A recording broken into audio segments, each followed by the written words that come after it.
everyone. Hey everyone. This is not a podcast episode. This is just your questions answered by Golf Rules Questions. Golf Rules Explained. Blakey here from Golf Rules Questions, obviously, and I've got some questions thrown up to me by. Yep, the audio is working. Questions thrown up to me by my followers, subscribers, the community, basically, is probably the best way to say it. So on the different platforms that I use. So what I'm going to do is answer them live on air. I'm going to try and make this a weekly occurrence because I do get hundreds of questions, and some will be the same, but some will be slightly different, and some will come out of nowhere. So looking forward to this regular segment. I'll still be doing the podcast, just not live stream. I think the live stream of the podcast may be a little bit too hectic for me, and want to make sure that everything looks good and sounds good, so you'll keep listening and the community will keep going and be stronger and stronger for it. Before I get into it, you'd obviously ask questions. Feel free to ask questions, and feel free to buy a hoodie from my merch shop, from Spread Shop. Feel free to buy one of those. Everything that is purchased obviously goes towards helping this brand grow and grow and grow. And you can also become a member of my YouTube account. It's $1.49 a month at this stage for the bogey membership, and the par membership's about $5.99 or something like that, so very cheap. Anyway, your questions answered. Live stream number 1. So I had Carl from Instagram ask a question: is the ball considered to be on the green when almost half of the ball is on the green but not touching the green? So the answer to this, Carl, is the ball is not on the green unless it is touching the green. So even if it's overhanging the green, it's not considered to be on the green. There is an exception, and usually there is. There is an exception to this, in that if your ball is on top of a movable obstruction that is on the green, or on top of loose impediments, then your ball is considered to be on the green. But if it's just on the fringe, overhanging the green but not touching the grass that is has been mowed to the green height, then the ball is not considered to be on the green. If it was up in a tree overhanging the green, then again it's not considered to be on the green. It would be in the general area if it was in a tree overhanging green, even if that tree was in a penalty area. However, if that penalty area, it's going to be the same. If that tree was in ground under repair and then it was overhanging the green, well, the tree would be in the ground under repair, which would be in the general area anyway. Right, so that was Carl from Instagram. Thank you. Andre SD11 from YouTube. I posted a penalty area rules explained this morning, and Andre just had some questions about when it comes back into the penalty area. Say you hit it on the green and it spins back, or it hits a tree and comes back in. We got that sorted. He just wanted to know about a yellow penalty area. What's the difference? I said that you don't get the 2 club lengths in which to drop the relief area, the lateral relief. You don't get that for a yellow penalty area. And he came back and said, now on this vid there are 2 club lengths, and on the one you just replied said 1 club length. So is it 1 or 2? And just wanted to know about when it is 1 club length and when it's 2. So for a penalty area, if you're going back to the previous place played, which is in the general area, bunker, or another penalty area, it's going to be 1 club length from where you played from. Back on the line, it's 1 club length, unless that local rule E12 is in, which is not a great one. And or 2 club lengths when it's a lateral relief drop. And the same goes for an unplayable. If you're going back to your last place played, it's going to be 1 club length unless you're in the teeing area or on the putting green. But let's say you're in the general area, it's going to be 1 club length.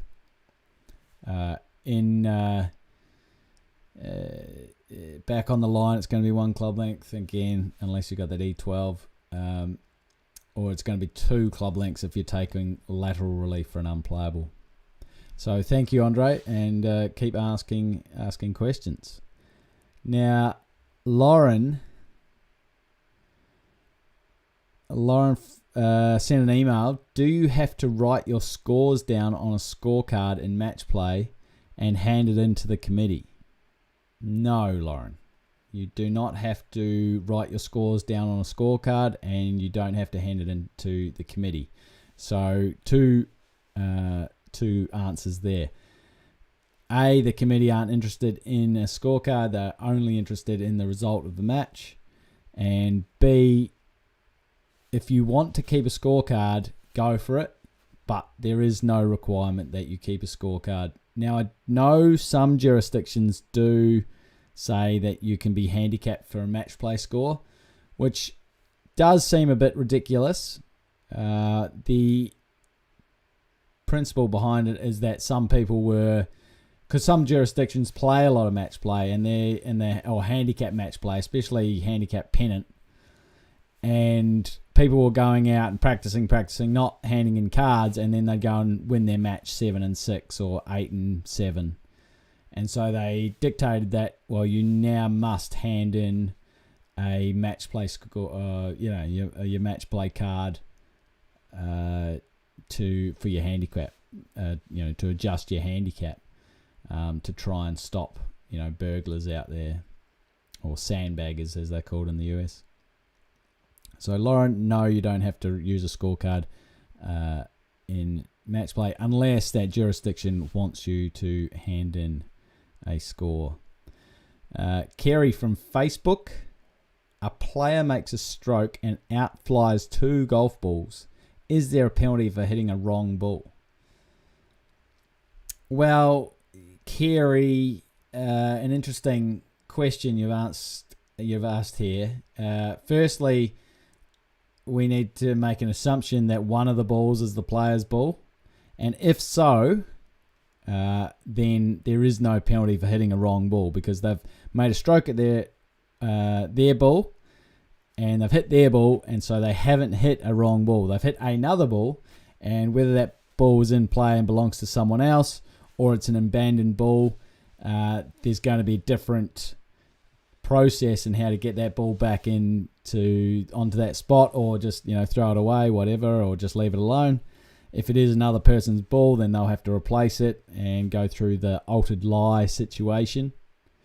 But if it's an abandoned ball, then pick it up, or don't worry about it, or whatever. And your ball, you just play it from where it now lies. There's no penalty there.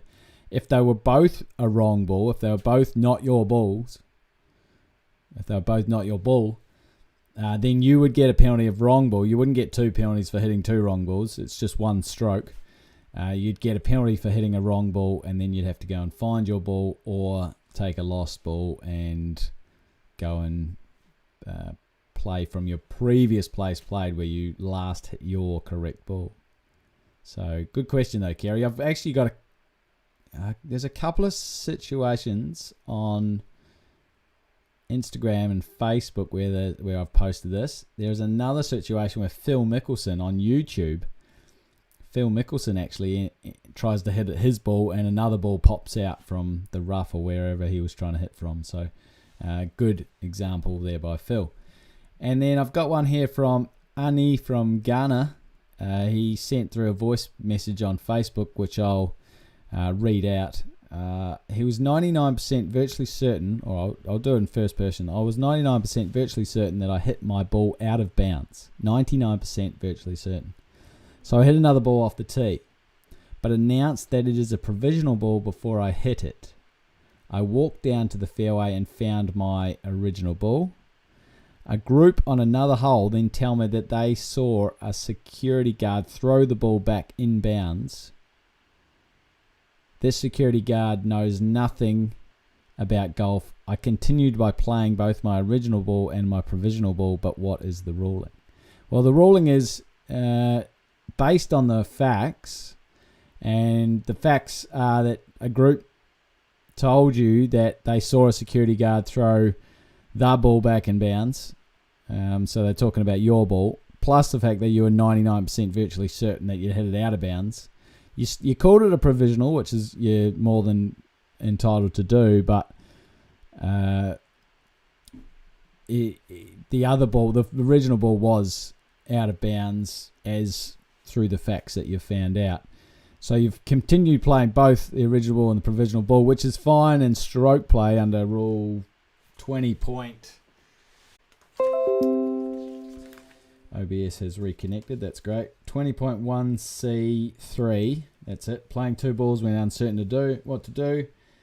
That's fine what you've done because you weren't sure, but the provisional ball is the ball in play, and that's the score that will count. So thank you very much, Arnie from Ghana. So great to hear that there's golf being played all over the world. Now we've gone through the just get some questions up here. What can I do here? Oh, here we go. So we've gone through your questions answered for week 1. Franco, what are some of the reasons golfers like yourself enforce these rules when you're just playing with your mates? I like it, but I'm curious to know the thought process. Thanks. Well, I was talking to my dear friend Fraser Nickel. We actually recorded a podcast episode, which I'll get out in the next couple of days. And we talked about this. And the reason is, whatever strange, weird, or wonderful rules there are, they are what golf is. They create what golf is, if that makes sense. So without those weird, wonderful rules, golf, it's not golf. Okay? So we all have opinions on what the rules should or shouldn't be, but at the moment they are these, and that is how you should play. And if you want to say that you shot an 80, then we all know what an 80 is under those rules. But if someone else says they shot a 79, but they always chuck their ball out of the bunker, or they tee off from wherever they want to start play of a hole, then is it really a 79 for what golf is? No, it's whatever they made up.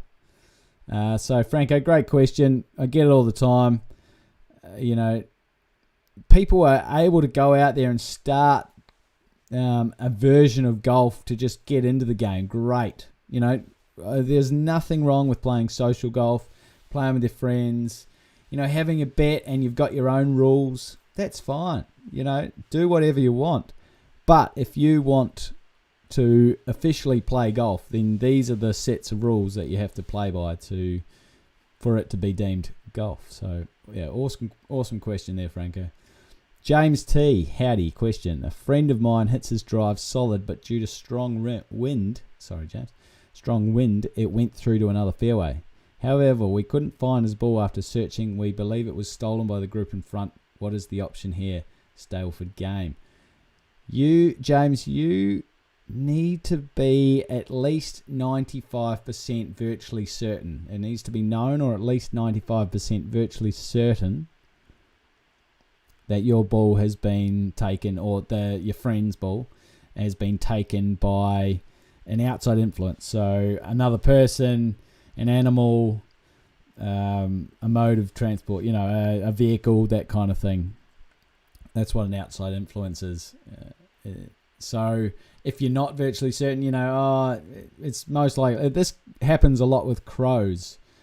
Birds, crows, especially in Australia, where they'll go and pick up the balls and take them to their nest. And, you can't just claim that, it should have been here. This is exactly where it would have been in the fairway. You just can't claim that. you have to have at least 95% virtual certainty. Otherwise, it's just a lost ball, and you have to go back to your previous place played, your last place played, which possibly is a tee shot, since you said drive. And that's your only option in a Stableford game. It might be that you just wipe the hole, whatever, but that's how the ruling goes. PSY01, hi mate, I was called off the course back to the clubhouse for lightning. Fortunately never had this issue before where I live. Should I have left my ball as it was in hopes of getting allowed back out? This is a great question, actually. It doesn't happen that often, PSY, but it does happen, and when it happens you want to get off the course as quick as you can. With suspending play, you can either leave the ball there, you can either mark the ball and leave the ball there, or you can mark the ball and pick the ball up. What you might see, I find this one of the most difficult things, especially when it's a suspension of darkness, and in tour events, and we get all the players to mark their balls, and they might just use a coin, they might use a tee. Some use 3 tees, which I really like, where you put 1 tee on, you create a triangle around your ball, and then pick your ball up. The people, the greenkeepers, the maintenance staff, must have an absolute hell of a time cutting the grass in the morning when there's ball markers all over the green. But what they'll do is, and this is at 5 in the morning, or if it in really early start, 4:30 in the morning. What they'll do is they'll, have a little spotlight in their head, see where the marker is, stop, move the marker, mow, put the marker back, and keep mowing. I'm sure that markers have been driven over, have been cut up, and in that case, you just estimate the spot where the ball was at rest and just replace your ball. And if your ball was stolen, you just replace another ball.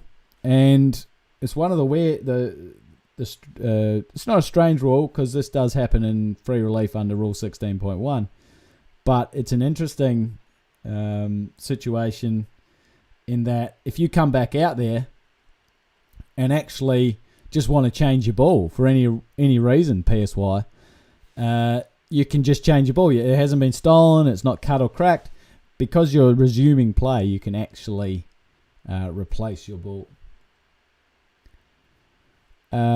Awesome. Hope that answered all your question there. Stuart, good friend of mine. Stuart, speaking of crows, they are notorious for taking yellow Titleist balls at Barnbougle.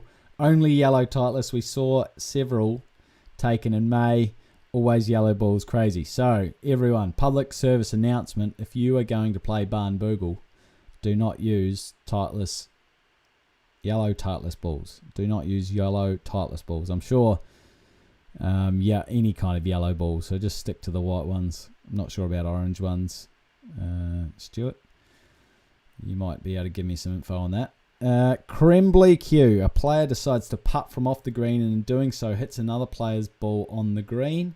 Is this considered a putt even though it is from off the green and incurs the penalty? Player decides to putt from off the green and in doing so hits another player's ball on the green. Is this considered a putt even though it's from off the green and incur a penalty? This is there is no such thing as in the rules of what a putt is. I know that sounds dumb, but you use a putter on the green, you don't even have to use it on the green. But a putter is a type of implement, tool, club.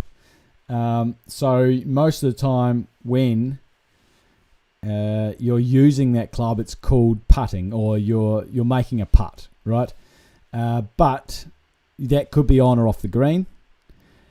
But if you use a different club on the green, statistically, like the stats on the tour, that's still called a putt. So I know that's a slightly off your question, but if you're on the green with your ball's on the green, it's considered a putt even if you chip it, statistically.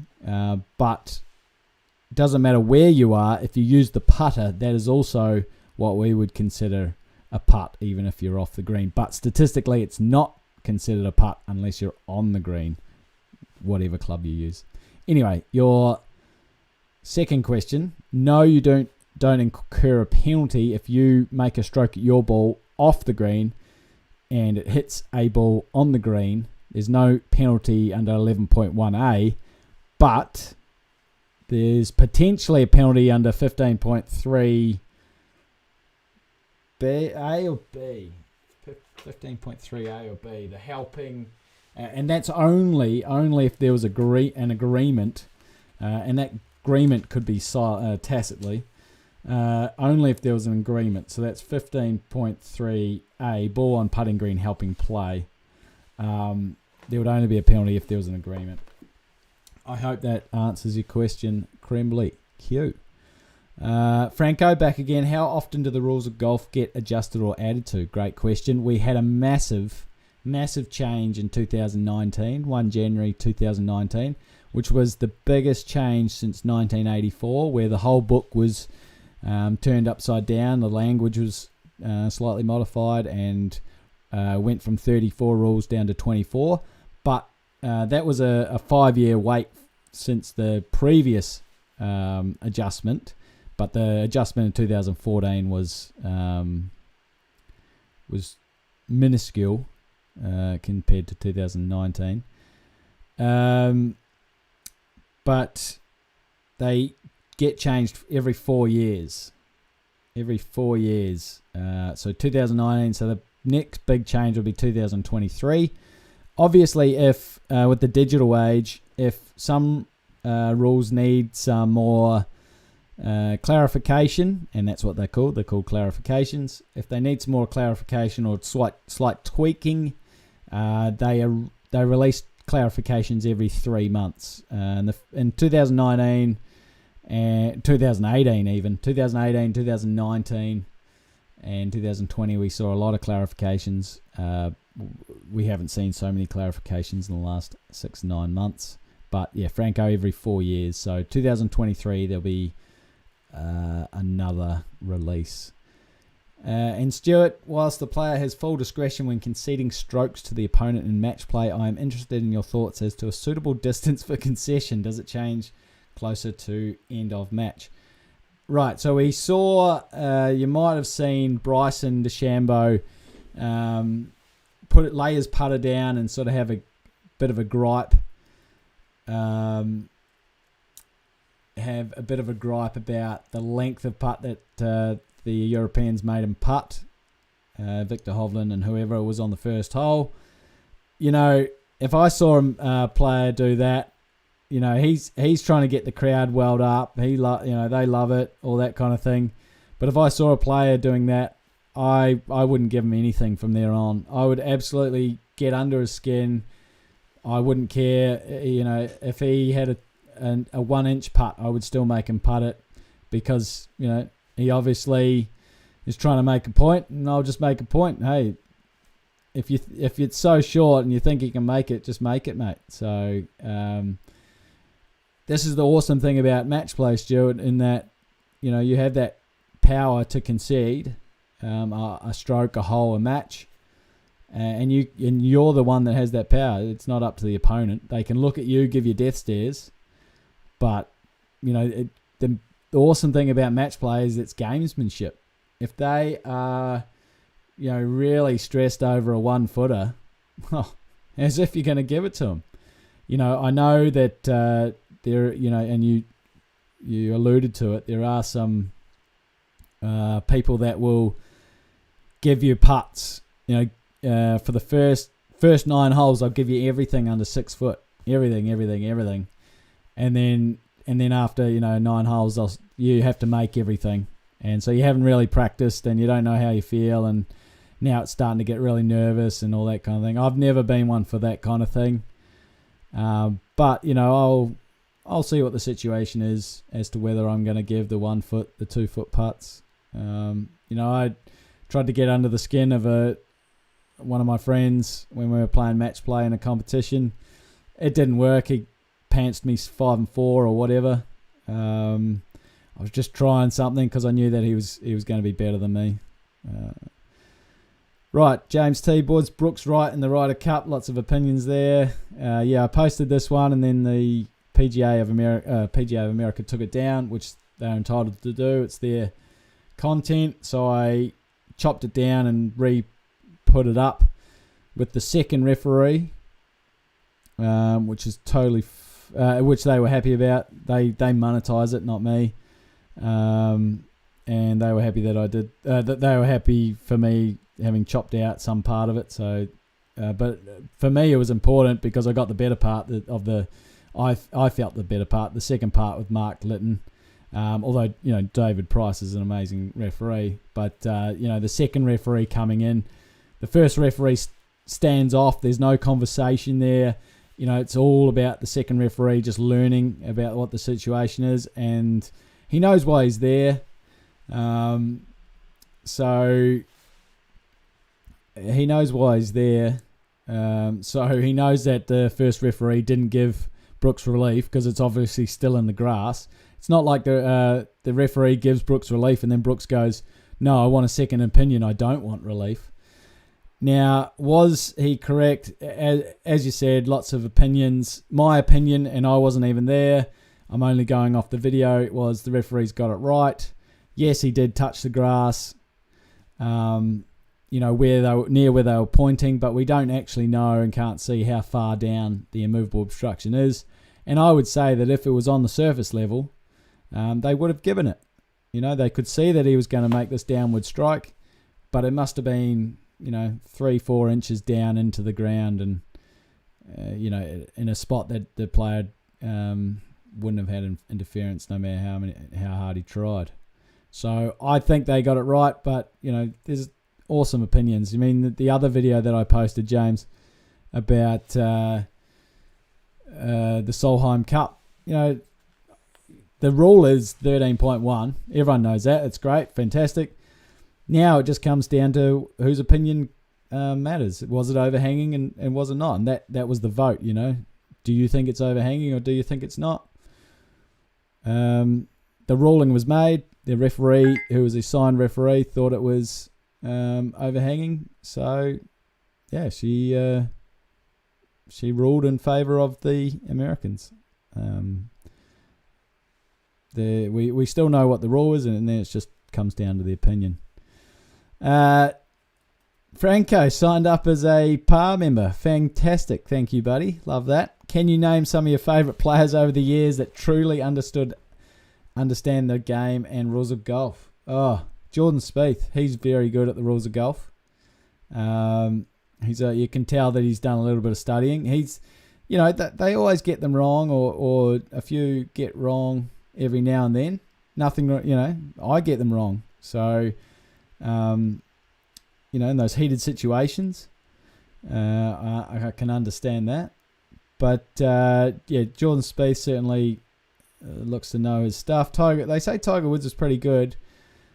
Not sure about that. He gets into that many situations, and this is probably, Franco, a better answer for your question. I know some players out there that wouldn't even know, the definition of a teeing area or conforming clubs, ball, what a penalty area is, what the difference between a red and a yellow penalty area. I would know some players on tour that wouldn't know the difference between a red and yellow penalty area. But they'll know exactly how to take relief from a grandstand. They'll know exactly how to take relief if a spectator's picked up their ball. They'll know exactly how to mark your ball when players going to be suspended because of lightning. These are things that happen to them more than they happen to the regular golfer. So they know all those really specific, funny rules. Whereas they don't know the basics because they've never opened the book. They just know what's happened to them. So that's a really interesting, great question there. Some other players. Can I think of any other players? I don't have a great number of players that do know the rules. All I know is the ones I remember better the ones that don't know the rules, because I'm thinking, how do you not know that? But, it's not their job to know that. It's their job to hit a driver 280 metres straight down the middle of the fairway, 80% of the round. So I'll actually come back maybe next episode. I'll think about some more golfers who I've crossed paths with, and whether they knew the rules or didn't know the rules. That's a great question. Leave it with me. Stuart, I thought I had Brooks been genuinely concerned he was going to injure himself, he would have proceeded under 19.2 and eliminated the possibility of hitting the IO. That's a good question. If he thought he was going to hit the IO, he should have taken unplayable. Thanks to Franco, can you name some of your favourite commentators over the years that truly understand the game? There aren't too many commentators that know the rules of golf. I prefer it when the commentating team get a rules of golf expert on. That's a lot better. It's not a lot better for me because I don't have content, for the YouTube. But when the US Open's on, I think they had Craig Winter on, and he's second in rules at the USGA. Amazing. It's just fantastic to have someone like Craig. Providing he wrote the thing, so that he's gonna be spot on with exactly how the rules are going. Ray, is it okay to threaten referees? Does the PGA have a code of conduct? Yes. This wasn't a PGA Tour event. This was a PGA of America, PGA of Europe, or the British PGA, which they've merged. I'm going to get that wrong. The British PGA and the European Tour, they've merged, so they won basically as one. Or they work very, very closely together, maybe not as one. But whereas the PGA of America and PGA Tour are very much separate, but then they have a few events together. Is it okay to threaten referees? Though the player, the referees in that case, they wouldn't have been too. They would have been a bit disgusted at Brooks and certainly Daniel Berger's. He got caught on the kit and mic. They would have been disgusted at how they reacted, but they could understand the player in the heat of the moment. But yeah, it wasn't a great look for TV, and like I always say, that kind of thing gets judged publicly. So now we know that those two players are a little bit of a tantrum throwing, have a bit of a tantrum throwing type thing when they don't get their way. Jerry, Mickelson knows the rules pretty good. It's interesting you say that, Jerry, because what happened at the US Open when he hit the moving ball and said, "Oh, I know the rules," and I just got sick of it, and I was going to roll down the hill. So the case with Phil Mickelson, he's been in these situations a lot, and he's learnt through being in these situations a lot.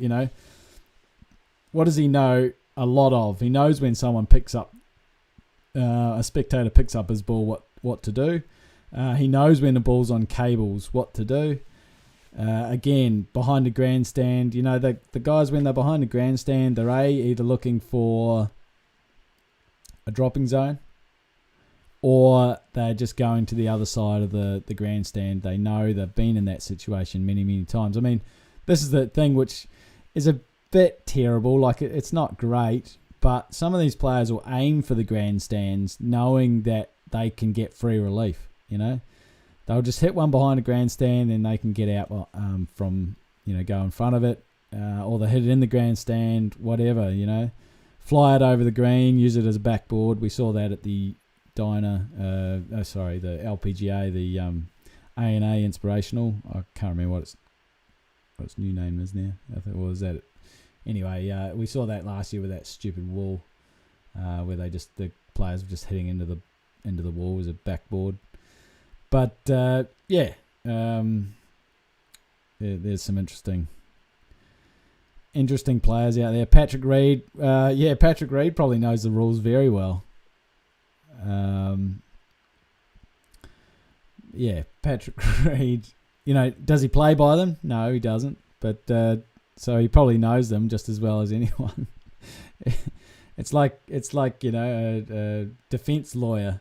If you know the law so well, you can work out how to get your client off the charges. So, I'm not a fan of Patrick. Possibly a nice guy, but where there's smoke, there's fire, and if you're going to be like that, when it's so easy not to cheat. I don't understand. He's a very good golfer, Patrick.